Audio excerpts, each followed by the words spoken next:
Rolling here.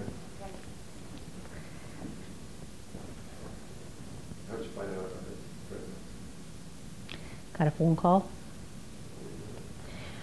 I was at home tidying up the house. It was on a Saturday around noon, well, around 1 o'clock.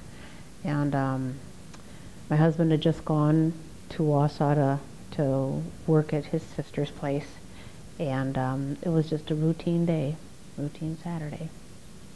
Everything changed? In an instant. Tell us what happened. Well, I was home and my husband had just left not more than 15 minutes. And the phone rang and it was a girl. She identified herself as one of the ER nurses at Marshfield Hospital. And she said that we needed to get down there right away because our son had had a car accident and he was in the intensive care. Or he was actually in the emergency room at the time. And she said, you need to get down here. So I called my husband and I waited for him. I told him the situation, that our son had an accident, and he came to the house and we drove down to Marshfield.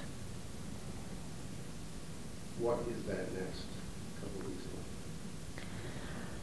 It was hard. It was very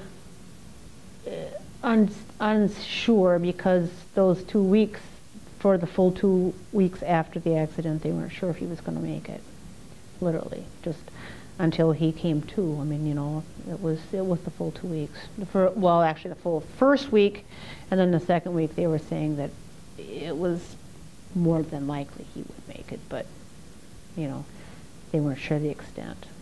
Was there a line of doctors asking for and demanding things and wanting you to make decisions? Not too much. Actually, we had one ask permission to put what they called the bolt in his head to relieve the pressure. Pretty much they just talked to us about what was going to happen and were we agreeable to any kind of treatment, and of course we were, you know. Did they give you any idea about prognosis? Nope. Because like I said, the first week they didn't really want to just come out and say, we don't know if he's going to live, you know, because they don't ever do that to people. And then after that, we had one social worker the hospital assigned, and in some ways I feel grateful for her because she didn't necessarily color code it. She goes, reality, the prognosis is not necessarily good. You know, and this was after we knew he was going to survive. You know, so she didn't give us a good prognosis, no.